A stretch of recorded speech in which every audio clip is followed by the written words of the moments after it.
어느 날 너의 심장이 멈출 거라 말했다. 이 책은 시한부 인생을 가진 여자 주인공 은재이가 죽기 전에 꼭 해보고 싶었던 버킷리스트를 실현하기 위해 전 세계라는 남자와 남친 계약을 진행합니다. 그리고 죽기 전에 해보고 싶었던 일들을 하나씩 해나가며 이야기가 시작됩니다. 그럼 책 속으로 고고싱. 첫 만남. 진눈깨비가 날리기 시작했다. 우중충한 대기에 건조한 칼바람. 전형적인 한국의 겨울 날씨였다. 이런 날씨에 집 밖으로 나온 이유는 별거 없었다. 지난주 내내 집에만 처박혀 있었기 때문에 오늘도 나가지 않으면 수돗물을 받아 마셔야 할 상황에 이른 것이다. 입고 있던 트레이닝 팬츠에 후드 점퍼를 껴입고 동네 편의점으로 나섰다. 사실 어제까지는 아무렇지 않게 수돗물을 받아 마셨다. 그냥 바람이나 쐴 겸 나온 길인데 바람이 이런 식으로 불 줄은 몰랐다. 매서운 눈바람에 이목구비가 얼어붙었다. 집 밖으로 나온 걸 즉각 후회하며 편의점 냉장고에서 3개의 맥주 4캔을 골라 손에 들었다. 차가운 알루미늄 캔이 손목에 닿자 닭살이 돋았다. 그러다 문득 오늘의 약속이 생각났다. 맥주는 집에 오는 길에 들러 사기로 하고 다시 제자리에 갖다 놓았다. 편의점에 나와 택시를 탔다. 도착한 곳은 뭐라 설명하기 힘든 고상한 인테리어의 카페였다. 카페 안은 춥고 음울한 날씨와 대조적으로 따뜻하면서 안락했다. 흘러나오는 클래식 음악이 베토벤인지 모차르트인지 모르겠지만 하품이 저절로 나왔다. 2층 창밖으로 내다보는 경치가 꽤 운치 있음에도 불구하고 손님이 한 테이블밖에 없는 이유는 아메리카노 한 잔에 18,000원이나 하는 바가지 요금 때문일 거라고 생각했다. 내 취향과는 거리가 먼 낯선 공간이 어색해서인지 왼쪽 다리가 가만히 있질 못하고 달달달 떨렸다. 묘하게 불안했다. 주디, 내 아가씨, 내 그림 가져와. 내 눈을 뚫어지게 쳐다보던 여자의 목소리를 그녀와 마주 앉은 지 10분 만에 처음 들었다. 물론 나에게 건넨 말은 아니었다. 그녀의 개인 비서에게 내린 명령이었다. 식상한 표현으로 말하자면 그녀의 목소리는 레모네이드만큼이나 상큼했다. 탄산이 기준치를 초과한 레모네이드. 적잖이 건방졌고 야무졌다. 새빨간 벨벳 헤어밴드가 찰떡같이 잘 어울렸다. 그게 그녀의 첫인상이었다. 주디라고 불린 그레이스 켈리 스타일의 세련된 30대 여성이 1층에서 벽걸이 TV만한 크기의 캔버스를 들고 올라오는 동안 내 맞은편에 앉은 그녀는 혐오스럽다는 표정으로 나를 아래 위로 훑어보았다. 그녀의 시선이 테이블 밖으로 뻗어나간 내 다리 끝에 멈췄을 때 조던 하이드로 슬리퍼 사이로 삐져나온 발가락들이 보였다. 불안함의 정체를 알았다. 맨발의 슬리퍼 차림으로 너무 멀리 나온 것이다.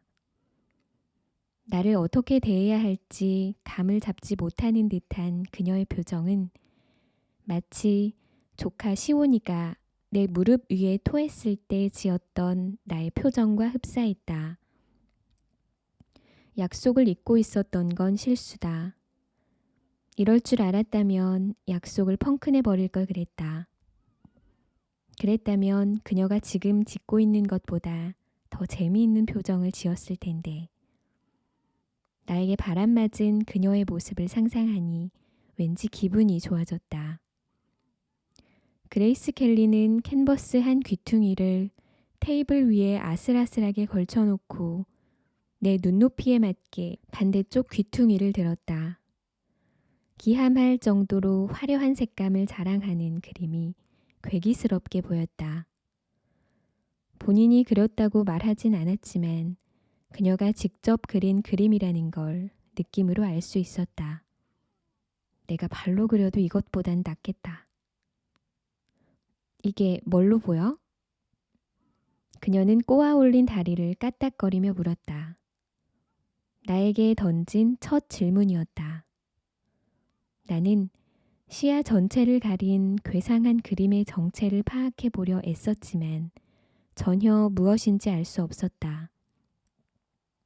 추상화인지 풍경화인지 최소한의 힌트도 없이 맞춰보려는 건 가위를 낼지 바위를 낼지 맞춰보려는 것과 수준이 비슷해 보였다. 어떤 대답을 해도 틀렸다고 할 것 같아서 아무 말이나 했다. 히드라야? 잘 그렸네. 한마디 툭 뱉고는 앞에 놓인 아메리카노를 후후 불었다. 18,000원짜리 커피라면 해장국처럼 뚝배기에 한 그릇 나와야 하는 거 아닌가? 양도 더럽게 적은데 설마 맛까지 없는 건 아니겠지?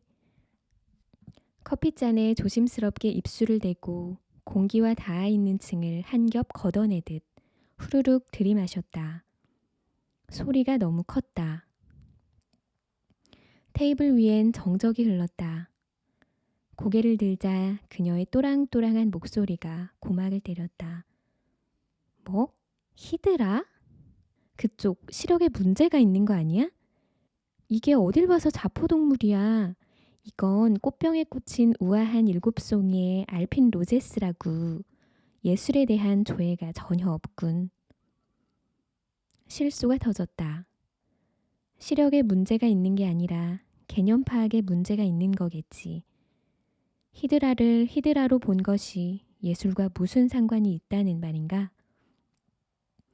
일곱 송이 꽃을 일곱 개의 촉수가 달린 히드라로 그려놓은 그녀의 예술적 재능. 아니면 조그만 몸뚱이에 달린 양팔과 열 손가락에 더 큰 문제가 있는 게 분명했다. 나는 소심하게 반박했다. 나도 알아. 예술.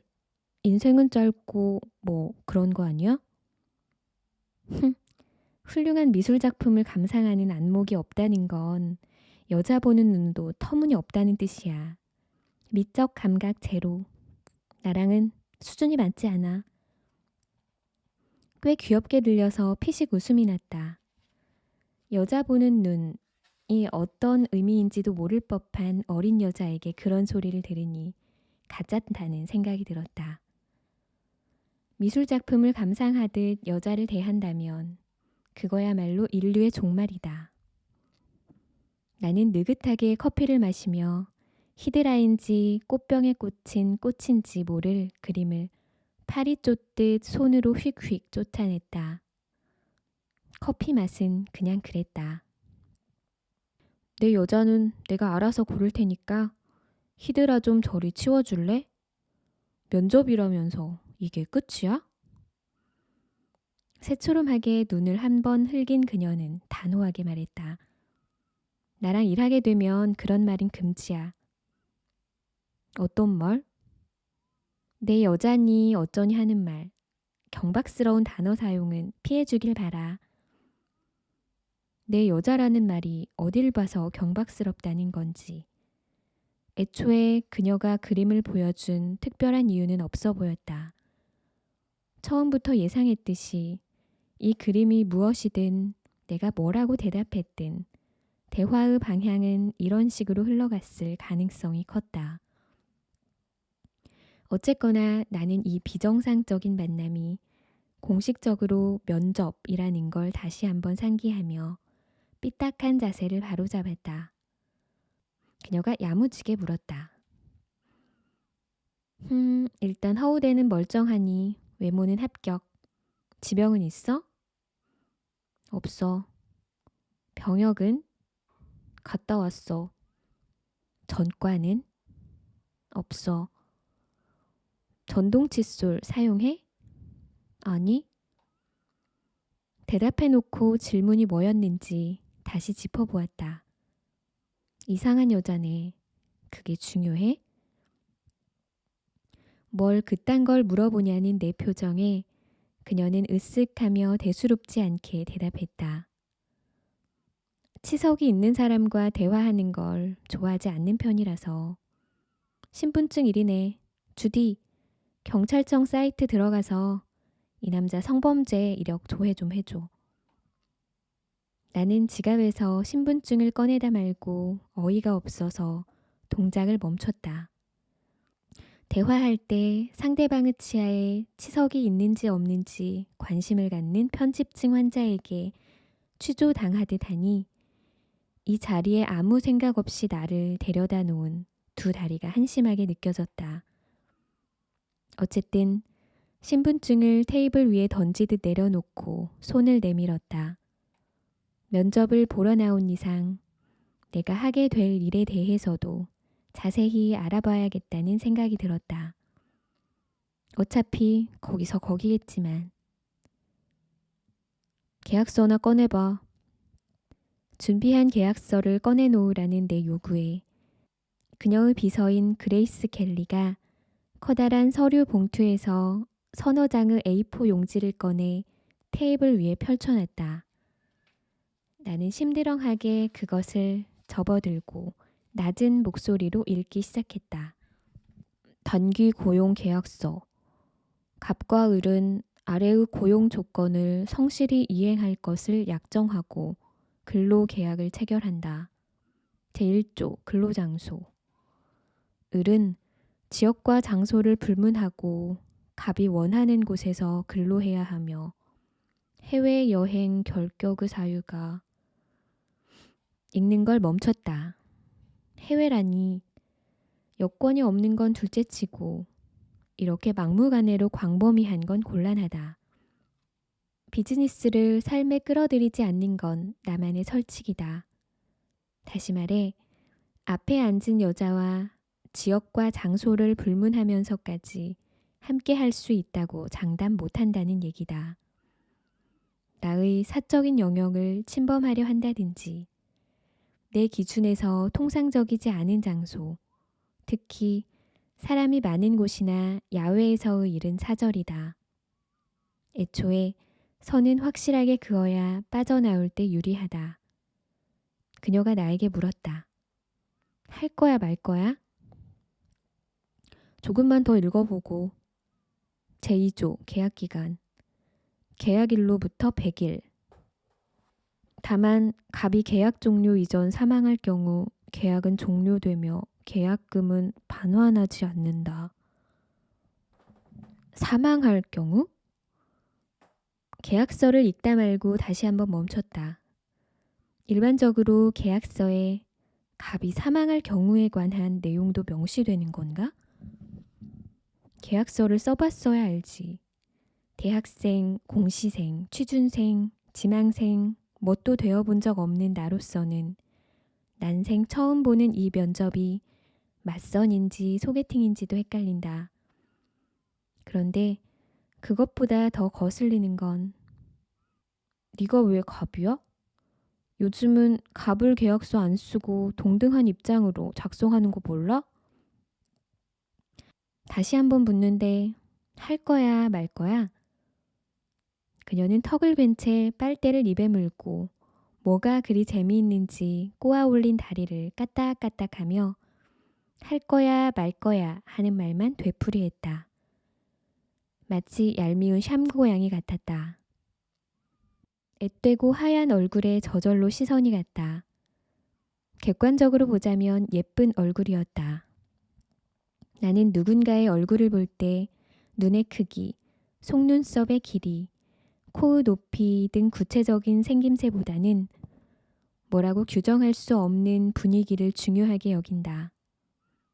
색깔보다는 톤, 직접적인 자극보다는 미약하면서 지속적인 무드, 살이 닿았을 때의 온도, 숨결의 향 등에 더 민감하지만 모든 조건에 앞서 일단 그녀는 탈락이었다. 나를 불편하게 만드는 여자와는 어떤 관계도 맺고 싶지 않았다. 제3조 입금. 계약과 동시에 계약금 3억 원을 지불하며 10일 기준으로 300만 원씩 추가 지급. 계약서를 들고 있던 손에 힘이 들어갔다. 계약금 3억? 이 여자가 진짜 정신이 나갔나? 흘러나오는 클래식 음악에 심취한 듯 눈을 지그시 감고 있던 그녀는 내 시선을 느꼈는지 살며시 속눈썹을 들어 올리고 왜? 돈이 적어? 하고 물었다. 나는 뭐라고 대꾸하려다가 입을 다물어 버렸다. 300만 원을 껌값 취급한다면 이쪽에서도 그렇게 여길 작정이었다. 구겨진 계약서를 들고 마저 읽어내려갔다. 제4조 근로범위. 갑의 남자친구 역할로서 연인관계에 이루어지는 모든 일을 함께한다. 단 갑이 허락하지 않은 스킨십을 할 경우 계약 위반으로 처리. 또다시 읽는 걸 멈추고 앞에 앉은 여자를 빤히 보았다. 이 부분은 도저히 그냥 넘어갈 수가 없다. 너 뭔가 잘 모르나 본데 연인 관계를 전제로 이루어지는 일이란 오직 스킨십밖에 없어. 스킨십을 제외한 다른 모든 일은 연인 관계가 아니어도 할 수 있거든? 이거 계약 내용이 엉망진창인 거 알아? 별로 중요하지도 않아. 할 거야 말 거야? 그 후로도 계약서는 온통 진흙탕이었다. 곳곳에 발이 빠져 매끄럽게 읽어나갈 부분이 거의 없었다. 근로시간이 24시간이라고 명시되어 있는 부분에서 5번째로 읽는 것을 멈췄을 때 목덜미가 뻣뻣해지는 걸 느꼈다. 을사조약 이래 가장 불합리한 계약이었다. 휴일도 없었다. 아니 있었지만 갑의 재량에 따른다는 부분까지 읽고 없다는 의미로 해석을 마쳤다. 그래서 할 거야 말 거야? 마음 같아서는 손에 들고 있는 종이를 찢어버린 뒤 밖으로 나가고 싶었지만 일단 사인하면 계약금 3억 원, 열흘에 300만 원이다. 감정에 치우치지 않고 이성적으로 생각을 해본다면 못할 것도 없었다. 비위 맞추기 까다로워 보이긴 해도 나는 전문가니까. 눈 딱 감고 100일만 버텨보기로 마음먹었다. 오케이, 콜. 여자는 손때 하나 묻지 않은 명품백에서 몽블랑 펜을 꺼냈다. 계약에 동의하면 사인하라는 말에 계약서 마지막 장을 마저 훑었다. 계약에 대한 일체 내용은 비밀을 유지한다. 을이 계약 내용을 위반하거나 일방적 해지를 원할 경우 계약금을 3배로 반환한다. 라는 내용이 적혀 있었다. 끝이 아니었다. 제일 마지막에 인쇄된 글자가 아닌 손글씨로 적힌 문장이 눈에 띄었다. 을이 갑에게 마음을 뺏기는 경우 계약은 해지되고 계약금은 100% 반환한다. 흠칫 놀랐다. 야무진 글씨체를 보니 직접 쓴 것 같았다. 마지막 조항을 보고 전혀 동요하지 않았다고 하면 거짓말이다. 찰나의 순간이지만 망설임이 분명히 있었다. 그러나 내색하지 않았다. 그럴 일은 절대로 없을 거라며 스스로에게 다짐하고 계약서를 주저없이 사인했다. 그럴 일은 절대로 없을 거라며 스스로에게 다짐하고 계약서에 주저없이 사인했다. 계약서를 받아든 여자는 그제야 내 이름을 확인했다. 전세계? 이름이 전세계야? 좋아. 그럼 연습 한번 해보자. 이제 이 그림을 다시 봐. 사랑하는 여자의 그림을 본 남자친구의 반응. 레디 액션. 와, 멋지다. 오, 야, 잘 그렸네. 누가 봐도 꽃병에 꽂힌 꽃이다. 야, 어떤 미친놈이 히드라 따위를 갖다 대? 어? 하란다고 그걸 하고 있는 내 행동은 자본주의 사회의 병통과 폐단을 보여준다. 돈에 휘둘리는 건지 이 여자에게 휘둘리는 건지 한순간 자아가 무력해짐을 느꼈다.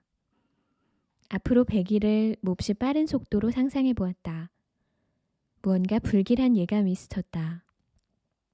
온갖 방식으로 나를 괴롭히는 그녀와 속수무책으로 당하는 내 모습이 머릿속에 그려지자 잉크도 마르지 않은 계약을 당장이라도 물리고 싶은 심정이었다.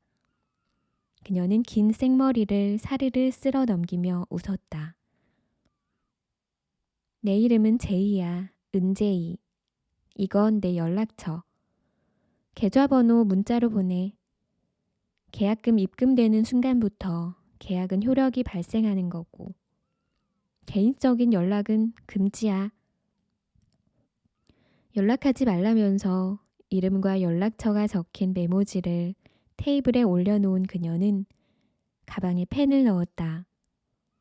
자리에서 일어서는 그녀에게 공식적인 첫 질문을 건넸다. 하나만 묻자. 너 몇 살인데 초면에 반말이냐? 하하, 미안. 외국에 오래 살다 와서 존댓말을 제대로 못 배웠어. 21. 그녀는 당당하게 웃으며 대답해버리고는 장갑과 핸드백을 챙겨 들더니 한마디 덧붙였다. 숙녀에게 나이를 묻는 건 굉장한 신뢰라는 걸 알아뒀으면 좋겠어. 내일 출근할 땐 매너도 챙겨서 오도록 해.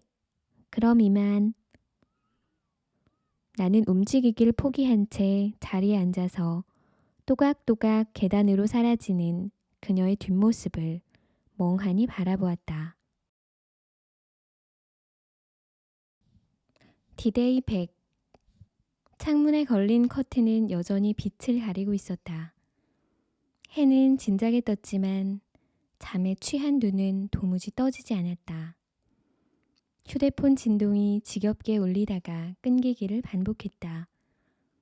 나는 눈을 감은 채 베개 근처를 손으로 더듬었다.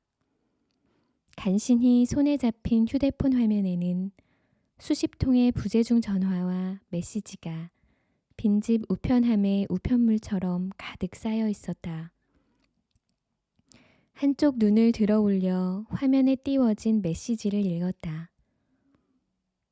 너 같은 놈을 사랑하느니 차라리 네가 죽은 꼴을 보는 게 낫겠어. 앞줄만 보아도 내용을 대충 알 것 같은 장문의 문자 메시지는 읽지도 않고 삭제 버튼을 눌렀다. 사랑한다는 말의 반대말이 언제부터 죽어버려가 되었는지 알 수 없지만 이런 메시지를 종종 받다 보니 익숙해졌다.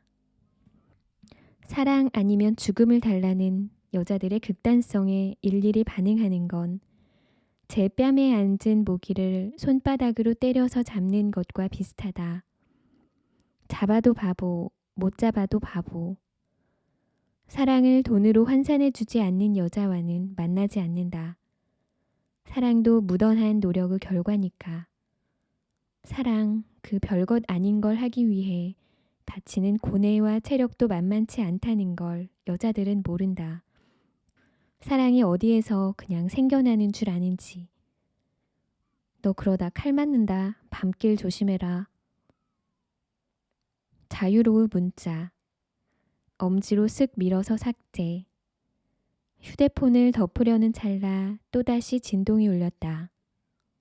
모르는 번호였다. 통화 버튼을 눌러 귀에 댔다. 전화기 너머에서는 8월 한낮의 태양처럼 쨍쨍한 목소리가 들려왔다. 나야, 입금 확인했지? 어제 만났던 갑이다. 단 한 번의 만남으로 혼을 쏙 빼놓은 그녀는 어젯밤 내 통장에 3억 원을 입금하는 기행을 저질러 새벽까지 잠을 설치게 만든 장본인이다. 300억도 아니고 겨우 3억 원에 호들갑 떨 만큼 배짱 없는 놈도 아닌데 자려고 누우면 한 가지 의문이 끊임없이 머릿속을 맴돌아 잠을 잘 수가 없었다. 도대체 3억이나 주고 이런 계약을 맺은 이유가 뭐지? 엠파이어 호텔로 와. 호텔로 오라는 그녀의 말에 몽롱하던 정신이 맑아졌다. 아침부터 호텔이라니. 그렇게 안 봤는데 꽤나 저돌적이네. 잠에서 덜 깬 목소리는 의도치 않게 착 가라앉아 버렸다. 호텔에 도착하면 오늘 일정과 해야 할 일을 알려줄게. 10시까지 늦지 말고 와. 내가 한 말을 못 들었는지 아니면 대꾸할 가치가 없다고 판단했는지 딱따구리 나무 쪼듯 용건을 전달한 그녀는 바로 전화를 끊어버렸다. 끊긴 전화를 물끄러미 보았다. 어젯밤 실제로 3억 원이 입금된 걸 확인한 후 3자 뒤에 찍힌 동그라미가 몇 개인지 몇 번이나 세어보았다. 장난이 아니었다. 3가지 가능성이 있었다. 미쳤거나 돌았거나 혹은 둘 다이거나. 재벌이 아닌 이상 21살에게 이렇게 큰 돈이 있을 리가 없다. 설령 있다고 해도 이런 식으로 쓰는 건 돈에 대한 예의가 아니다. 나는 나름대로 최고의 서비스라든가 고객의 만족 같은 걸 관리하는 편이었고, 그래야 받은 돈을 당당하게 쓸 수 있었다. 그런데 어제 들어온 3억 원은 감히 손댈 용기가 나지 않았다. 그러고 보니 그 여자에 대해 아는 게 너무 없었다. 살인 청부업을 시키는 사이코패스는 아니겠지? 그래놓고 계약을 제대로 이행하지 못했다면서 다짜고짜 계약금을 3배로 토해내라는 미친년은 아닐 거야. 아무렴 사이코패스라면 제 손으로 직접 하지 남의 손을 빌리진 않을 테니 그 부분에서는 약간 안심이 되었다. 어째서 그런 부분에 안심해야 하는 건지 알 수 없지만 일어날 수 있는 최악의 가능성들에 대해 밤새 고민하느라 어디 붙어 있는지 모르는 후두엽이 지끈거렸다. 이제야 의심스러운 계약서에 덜컥 사인한 것이 조금은 후회되었다. 일단 오라니까 가기는 하는데 호텔로 향하는 발걸음이 무거웠다. 엠파이어 호텔 로비를 지나 가장 안쪽 엘리베이터에 탔다. 그녀가 지시한 대로 P라고 표기된 버튼을 누르자 엘리베이터는 빠른 속도로 올라가기 시작했다. 쏘아 올린 듯 수직 상승하던 엘리베이터는 건물 꼭대기층에 다다라서야 멈추었다. 번쩍이는 골드 장식과 예상치 못한 속도 때문에 멀미가 났다. 띵 하는 경쾌한 소리와 함께 스르륵 문이 열렸다. 어지러운 몸과 마음을 추슬러 한 발 내딛자 엄청나게 밝고 호화로운 거실이 눈앞에 나타났다. 말로만 듣던 펜트하우스. 바닥에는 우아한 크림색 대리석이 깔려 있었고 높은 천장에는 조명이라고 하기엔 하나의 예술작품 같은 샹들리에가 매달려 있었다. 곳곳에 걸려있는 그림들은 갤러리를 방불케 했다. 신발을 벗어야 하나? 어디까지가 현관이고 어디부터가 거실인지 경계가 모호했다. 나무집 거실에 신발을 신고 들어가려니 오는 길에 흙이나 똥을 밟진 않았는지 별게 다 신경 쓰였다. 이렇게 넓은 집이 청소가 가능한가 하는 생각을 하며 두리번거리고 있을 때 베이지색 카펫이 깔린 나선형 계단을 따라 그녀가 내려왔다. 그녀는 거실 한가운데 멀뚱멀뚱 서 있는 나를 보고 눈살을 찌푸렸다.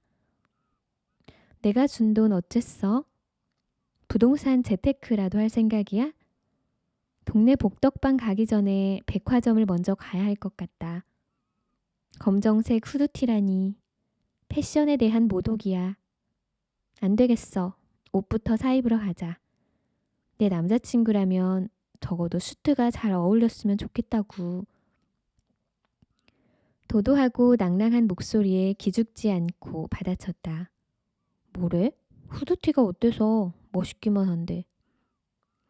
한심한 소리 한다. 인간의 머리에서 나온 최초의 창조물이 뭔지 알아? 그건 바로 패션이야. 뗀석기로 맘모스 때려잡을 때 발가벗고 잡았을 것 같아? 아니, 전혀. 옷을 먼저 만들어 입었다고. 디자이너들의 열정에 찬물 붓는 소리 하지 말고 따라와. 도로타, 나 전세계랑 백화점부터 가. 덕평엔 오후에 가는 걸로 스케줄 다시 잡아. 거실 건너 주방 쪽에서 네 아가씨 하는 대답이 들려왔다. 그 대답보다 더 크게 들린 건 덕평에 간다는 얘기였다.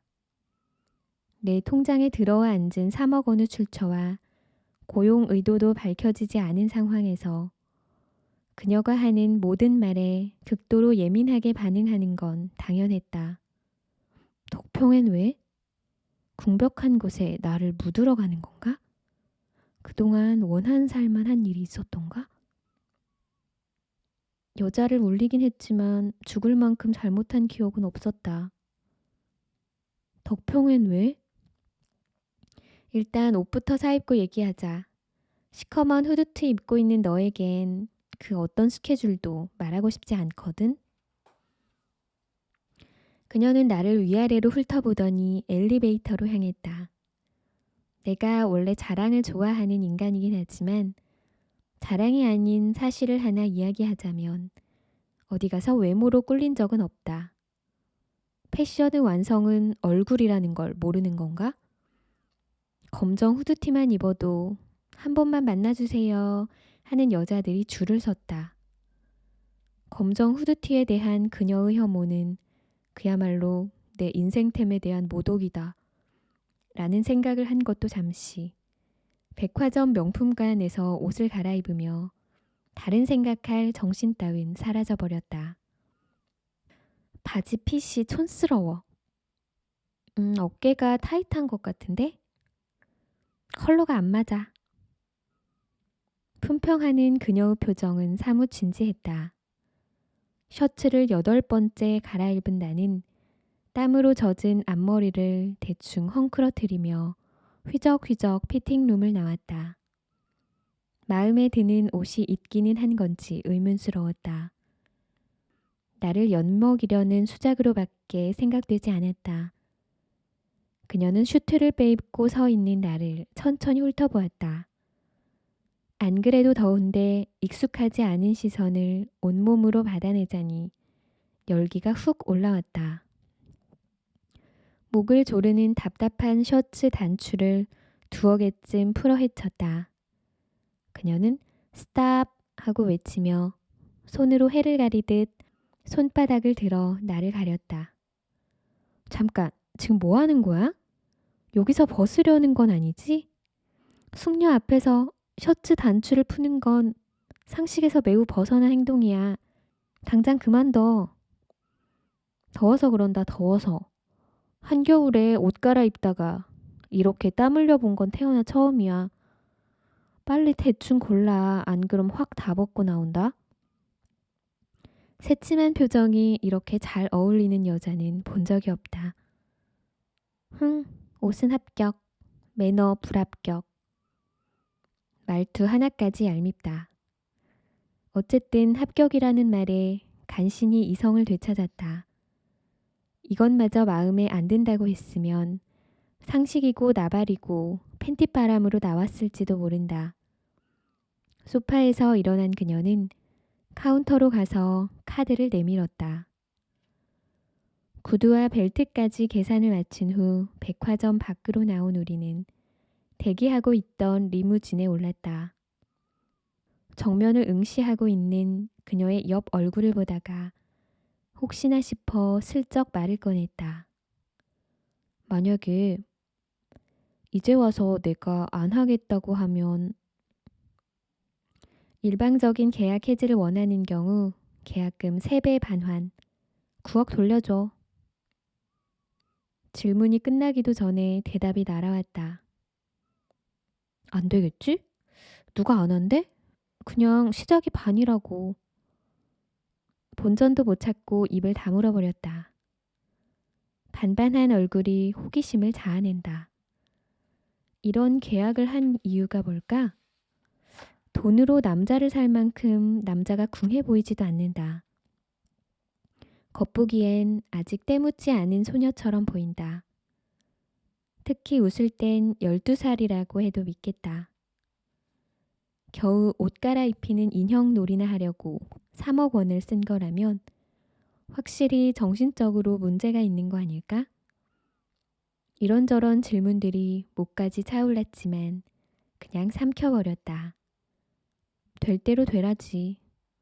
요즘 세상에 제정신으로 사는 사람이 몇이나 된다고.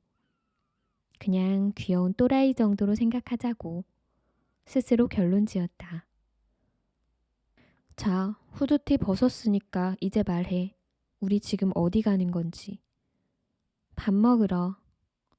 밥? 나랑 같이 일하려면 밥 든든히 먹어야 해. 든든히 밥을 먹자며 간 곳은 외국인이 주문을 받는 스페인 레스토랑이었다. 이름조차 기억할 수 없는 손바닥 반만한 한 고기 조각과 새우 2마리.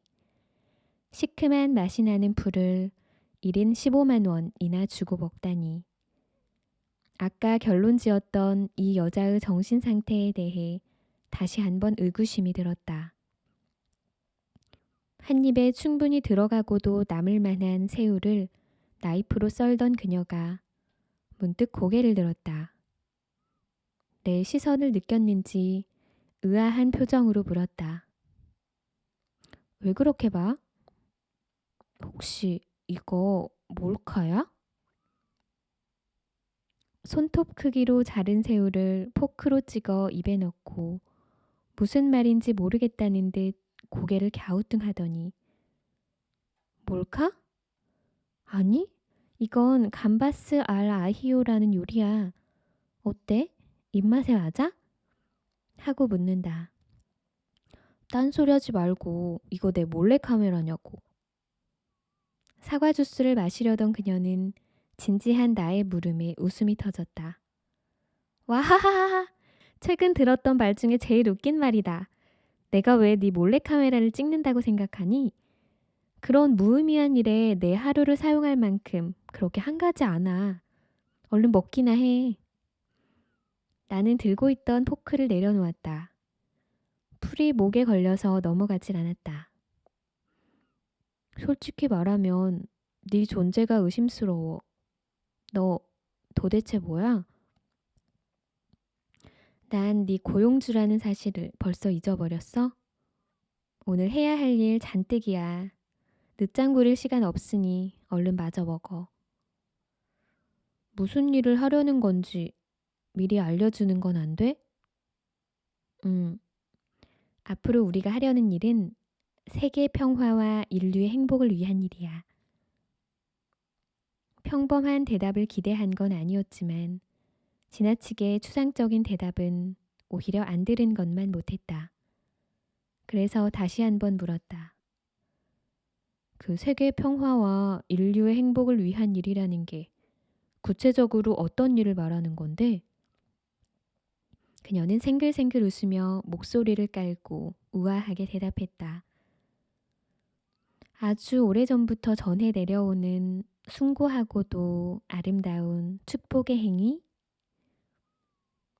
중2병 같은 대사에 단전에서 무언가 불쑥 올라오는 걸 느꼈지만 꾹 참았다.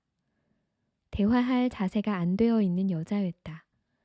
그러니까 그 아름다운 축복의 행위라는 게 뭐냐고 3번째 물었을 때 그녀는 깔깔깔 웃으며 말했다. 그건 미리 말할 수 없어. 나를 제대로 갖고 놀고 있다. 정말 어이가 없어서 나도 같이 웃어버렸다. 먹자 먹어. 그러면서도 적당한 때를 봐서 언제든 도망칠 수 있도록 비상구를 확인해 두는 것도 잊지 않았다.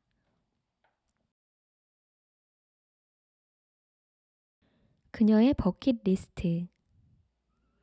밥을 먹은 후 1시간 정도 차를 타고 이동한 곳은 한적한 수목원이었다.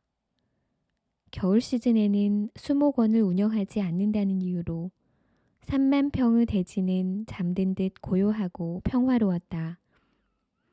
하얗게 덮여있는 눈 위에 최초의 발자국을 찍으며 수목원 입구로 걸어갔다. 어디선가 수탉 울음소리가 들렸다. 숲 관리인이 나와 반갑게 인사를 건넸다. 동쪽으로 1km 정도 걸어가시면 어린 전나무들이 있어요. 마음에 드는 걸로 고르시면 됩니다. 우리는 천천히 숲 안쪽으로 걸어 들어갔다. 빼곡하게 서 있는 굵고 고든 나무들은 하늘을 향해 쭉쭉 뻗어 있었다. 가지마다 눈을 얹은 풍경이 절정이었다. 오솔길을 따라 편백 조각들이 깔려 있어서 발걸음을 옮길 때마다 아작아작 소리와 함께 향긋한 나무 냄새가 났다. 초속 10cm로 걷는 그녀와 보폭을 맞추려다 보니 허공에 발이 떠 있는 시간이 길어졌다. 느긋하게 산책을 즐길 날씨가 결코 아니어서 약간 짜증이 났다. 그녀는 두 팔을 벌리고 숨을 크게 들이마셨다. 아, 좋다. 너도 피톤치드가 느껴져? 추워 죽겠는데 피톤치드라니. 아니, 그냥 존나 춥다는 것밖에 안 느껴져.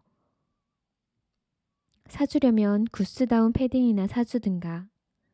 멋부릴 생각도 없었는데 얼어 죽게 생겼다. 그래서 들으라고 일부러 존나라는 단어를 뱉어버리고 바지 주머니에 두 손을 찔러 넣은 채 가던 방향으로 몸을 돌렸다. 예상했던 대로 즉각적인 반응이 날아왔다. 그런 천박한 단어 사용 금지라고 했어. 삼갔으면 좋겠어. 뭐라고? 안 들려. 추워서 감각이 마비됐는지 귀도 잘 안 들린다. 웅크리지 말고 몸의 긴장을 풀어봐. 나무들이 너에게 말을 건네잖아. 인사해. 전나무들이야. 안녕, 안녕. 나는 앞서가다 말고 다시 그녀를 보았다. 그녀는 시가 행진하는 공주라도 되는 양 나무들에게 한들한들 손을 흔들고 있었다. 나무 기둥을 한번 걷어찰까? 눈을 뒤집었으면 정신이 돌아올지도 모른다. 사회적 약자에 대한 배려가 부족한 질문이라고 생각되었지만 하지 않고는 못 견딜 것 같아서 조금은 순화한 언어로 물어봤다. 아까부터 궁금했는데 너 약간 망상증 있어? 아마 그럴지도? 너랑 나는 세상을 보는 눈이 다를 거야. 넌 기적을 경험한 적 있니? 아마 없을 거야. 기적이 일어났어도 기적이라고 믿지 않았을 테니까. 그렇지만 나는 매일 기적을 경험하고 있어. 이렇게 땅을 밟고 두 다리로 서 있을 수 있는 건 나에게 기적이거든? 이 기적이 100일 후에도 이어졌으면 좋겠지만 미쳤냐는 질문에 그럴지도 모른다고 대답한 그녀는 애매한 여운을 남긴 채 씁쓸하게 웃었다. 두 다리로 서 있을 수 있는 게 기적이라니. 인어공주인가? 너도 개처럼 다리를 받고 뭔가를 줬어? 예를 들면 개념이나 청력? 그래서 나무 말 안 듣냐? 푸하하하 바보. 웃을 일 아니잖아. 사람 진지한데. 만약 내가 인어공주처럼 다리 대신 심장 하나를 얻을 수 있다면 기꺼이 목소리를 줄 거야.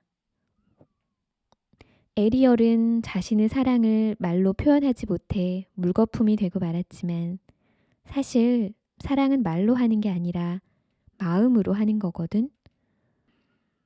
사랑한다고 말하지 않아도 상대방은 분명히 알 수 있었을 텐데 남자 보는 눈이 형편없었던 거지. 더 이상 묻지 않기로 했다. 인간은 누구나 복잡하고 사정이 있는 존재니까. 안 그래도 자의식을 상실해가는 중이었기 때문에 그녀의 망상이 어디에서부터 시작되었는지 그런 것을 깊이 생각할 인내심이, 더 구체적으로 말하자면 관심이 없었다. 그녀는 3미터 남짓한 전나무 사이를 왔다가 갔다가 하며 꼼꼼히 나무를 살폈다. 그러더니 기운찬 목소리로 나에게 말했다. 자, 전세계 자신 있는 걸 골라봐. 1번 삽질, 2번 도끼질, 3번 톱질. 나는 멀찍이 서서 아무 생각 없이 구두 끝으로 나무 뿌리를 차다 말고 고개를 번쩍 들었다. 뭐? 다시 말해봐. 어휴, 잘 들어. 1번 삽질. 잘못 들은 게 아니었나 보다. 여기 체감 온도 영하 20도야. 삽질이라니. 그래서 보기가 있잖아. 2번 도끼질, 3번 톱질. 듣자 하니 가관이었다. 농담이겠지. 멍한 얼굴로 서 있자 그녀가 재촉했다. 내 맘대로 골라? 삽질할래? 그녀의 말은 진심이었다. 주변을 둘러보았지만 이 상황을 설명해 줄 사람도, 내 처지를 딱하게 여길 사람도 없었고 느슨하게 빠져나갈 빈틈도 전혀 보이지 않았다.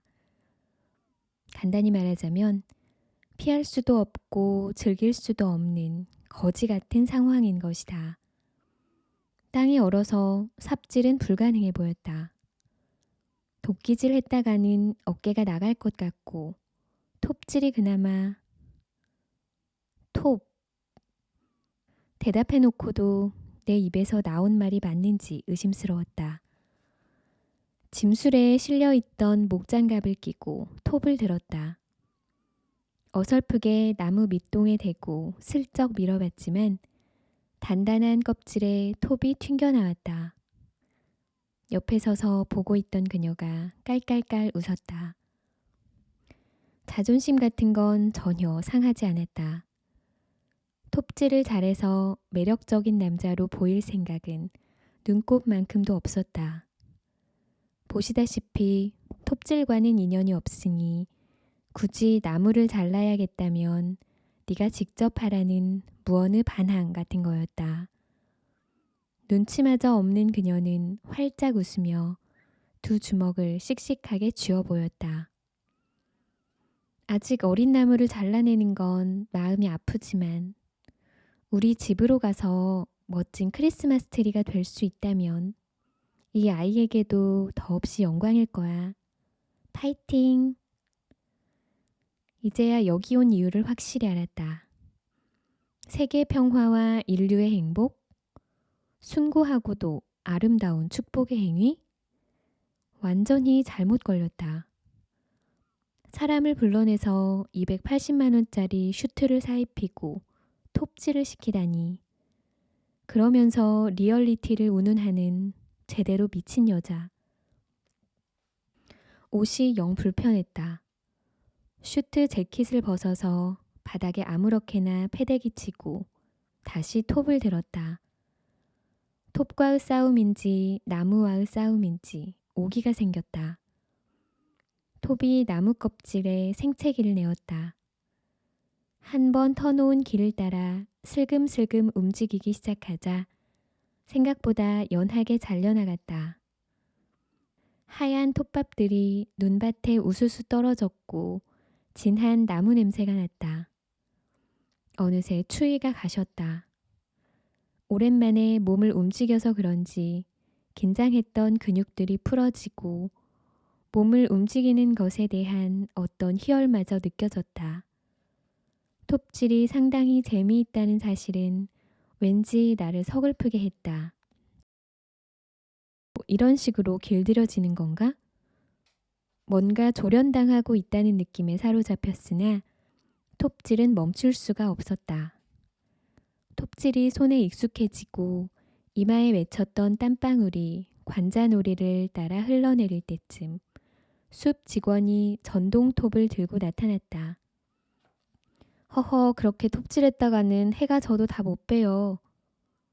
전동톱은 순식간에 나무를 쓰러뜨렸고 나무는 질질 끌려 소형 트럭에 실렸다. 커다란 자루에 담긴 전나무가 엠파이어 호텔 안으로 옮겨지는 걸 본 그녀는 콧노래까지 흥얼거리며 크리스마스 트리를 장식할 장식품들을 잡상인처럼 거실에 줄줄이 늘어놓았다. 이건 물에 담그면 오그라들었다가 말리면 활짝 펴지는 진짜 솔방울이고, 이건 빛을 받으면 색깔이 영롱하게 변하는 유리구슬. 이건 내가 직접 나무를 깎아 만든 눈꽃 결정이야. 이것 봐. 진짜 예쁘지? 이 나뭇가지는 리얼 노르웨이 가문비. 노르웨이 나뭇가지가 어째서 너희 집 거실 바닥에 널브러져 있냐? 차라리 까치 둥지를 갖다 얹는 게 낫겠다. 지금부터 네가 할 일은 이 전구들을 트리에 적절하게 감는 일이야. 할 수 있지? 할 수 있는지 없는지 따져가면서 일을 시키는 스타일 아니잖아? 나는 안도의 한숨을 쉬며 커다란 상자 안에 돌돌 감겨있는 엄청난 길이의 꼬마 전구를 꺼내 어깨에 둘러맸다. 남의 말을 들어주는 애였다면 나는 지금쯤 까치 둥지를 구하러 나가는 길이었을지도 모른다. 이럴 땐 말을 씹어주는 게 도움이 된다. 어디서 재생되는지 모를 크리스마스 피아노 연주곡이 펜트하우스 전체에 울려 퍼졌다.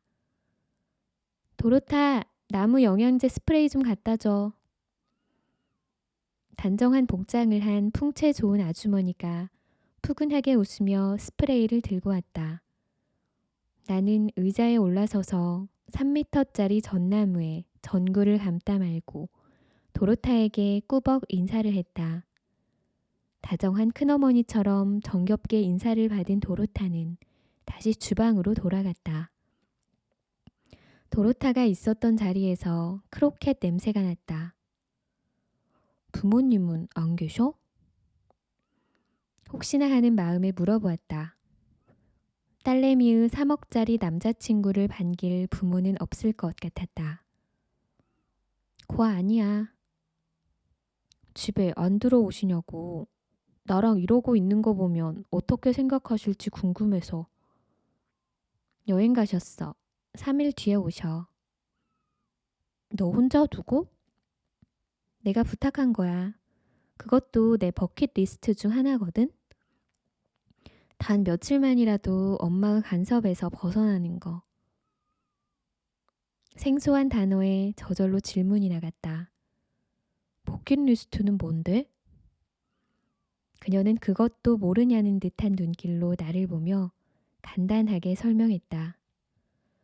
버킷리스트도 몰라? 죽기 전에 꼭 하고 싶은 일들을 적은 리스트잖아. 지금 그것들 중 하나를 하는 중이고, 죽기 전에 하고 싶은 일이라니. 생각해 본 적도 없지만 그게 겨우 크리스마스 트리를 장식하는 일이라는 건 상식 밖이었다. 그래서 넌 죽기 전에 하고 싶은 일이 겨우 크리스마스 트리 장식하는 거야?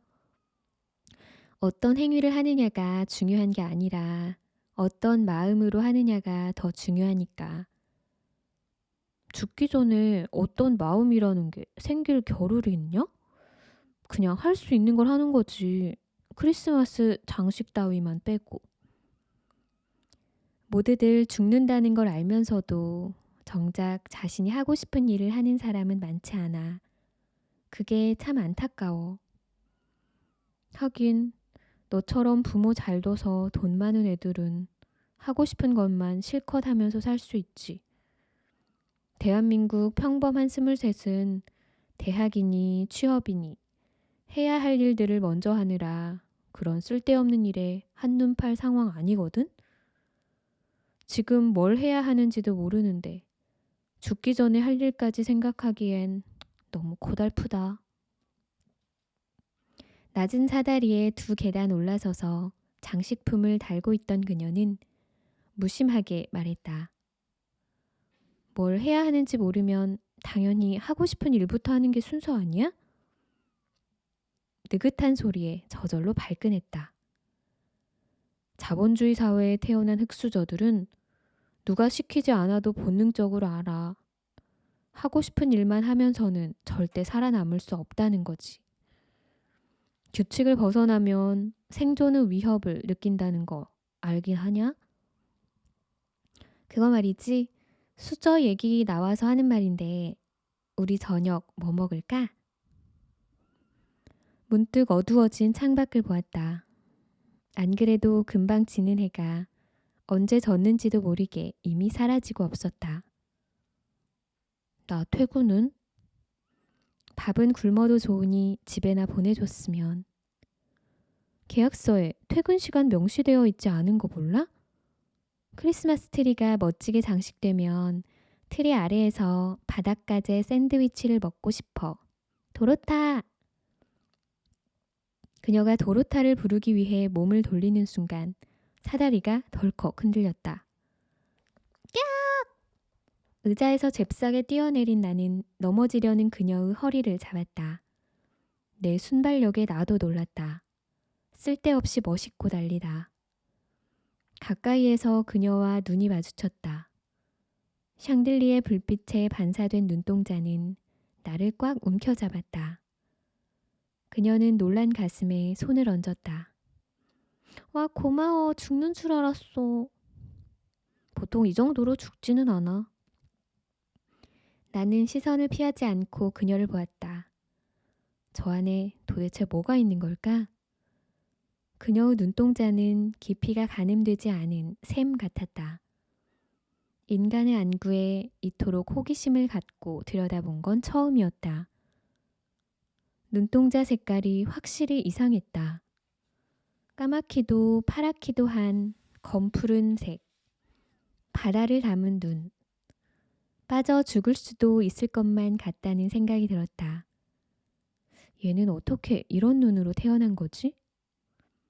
그녀의 눈에 내 얼굴이 선명하게 비쳤다.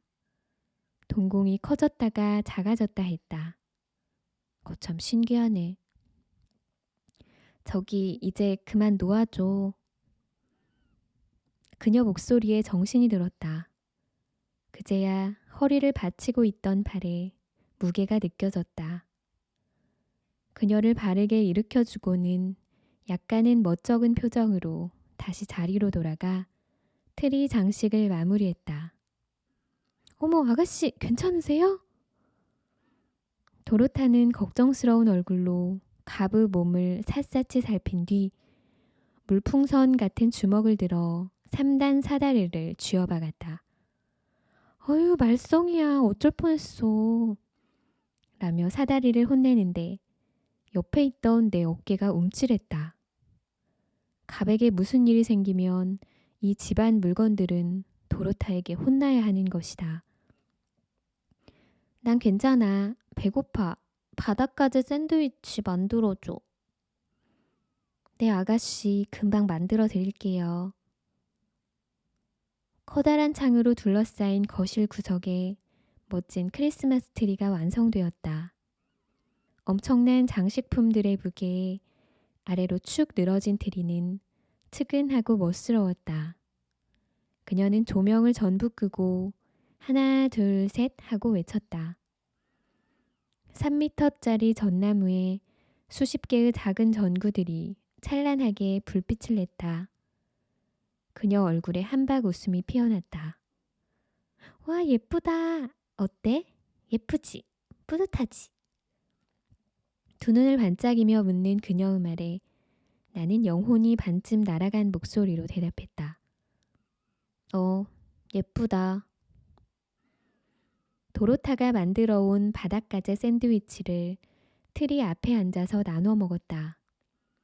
반짝반짝 빛나는 불빛으로 번진 공간이 아름답다 못해 황홀하기까지 했다. 오늘 처음 와본 펜트하우스인데도 어릴 적 자주 들락거리던 낡은 만화방처럼 편안했다. 내 옆에 앉아있는 그녀 역시 오래전부터 알고 지낸 것처럼 어색함이 없었다. 그녀가 샌드위치를 한 입 베어 물자 샌드위치 사이에 끼어있던 재료들이 튀어나와 바닥에 후두둑 떨어졌다.